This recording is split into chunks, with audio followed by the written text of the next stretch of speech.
ആകർഷകമായ ഒരു വ്യക്തിത്വം. ഏറ്റവും ആദ്യത്തേത് ഡോണ്ട് ഓവർ ഷെയർ എന്നുള്ളതാണ്. ഈ പലപ്പോഴും പലർക്കും പറ്റിപ്പോകുന്നതേ ഒരുപാട് ഇരുന്ന് സംസാരിക്കും. നമ്മൾ പറയില്ലേ വളവള സംസാരിക്കും. ഒരുപാട് സംസാരിക്കുക എന്ന് പറയുന്നത് നിങ്ങളുടെ വ്യക്തിത്വത്തിന്റെ ഒരു നേട്ടമല്ല, നിങ്ങളുടെ വ്യക്തിത്വത്തിന്റെ ഒരു വലിയ മൈനസാണ്. എല്ലാവരോടും പരിചയപ്പെട്ട 10 ദിവസത്തിനകത്ത് എല്ലാ കഥയും ഒരാളോട് പറയണമെന്നില്ല.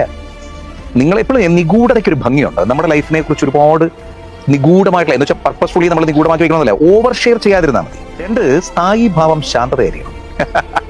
നമ്മൾ ഇപ്പോൾ ഭയങ്കര ആകർഷണീയമായിട്ടുള്ള വ്യക്തിത്വത്തിൽ ഭയങ്കരമായിട്ട് ഇങ്ങനെ കലിപ്പിൽ അങ്ങനെയൊന്നും അല്ല.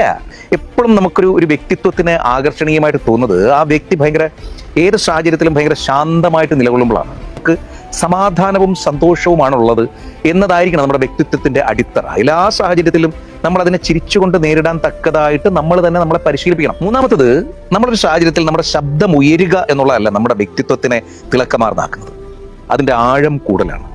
അതായത് ഇപ്പൊ ഉദാഹരണം പറയുകയാണെങ്കിൽ, നീ എന്തിനാ ചെയ്തു എന്നും ചോദിക്കാം, നീ എന്തിനാ ചെയ്തത് എന്നും ചോദിക്കാം.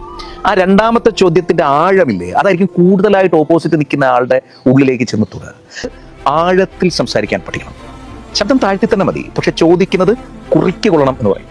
4, എപ്പോഴും നല്ലവനെന്ന് വേണ്ട. നമ്മുടെ മനസ്സാക്ഷിയോട് നല്ലവനായാൽ മതി. നമ്മുടെ ചുറ്റുമുള്ളവരോടൊക്കെ നല്ലവനാവുക, നല്ല കുട്ടിയാവുക. അതൊന്നും പ്രത്യേകിച്ച് യാതൊരു കാര്യമില്ല. നിങ്ങളോട് എങ്ങനെയാണോ അങ്ങനെ തന്നെ നിങ്ങൾ ബിഹേവ് ചെയ്താൽ മതി.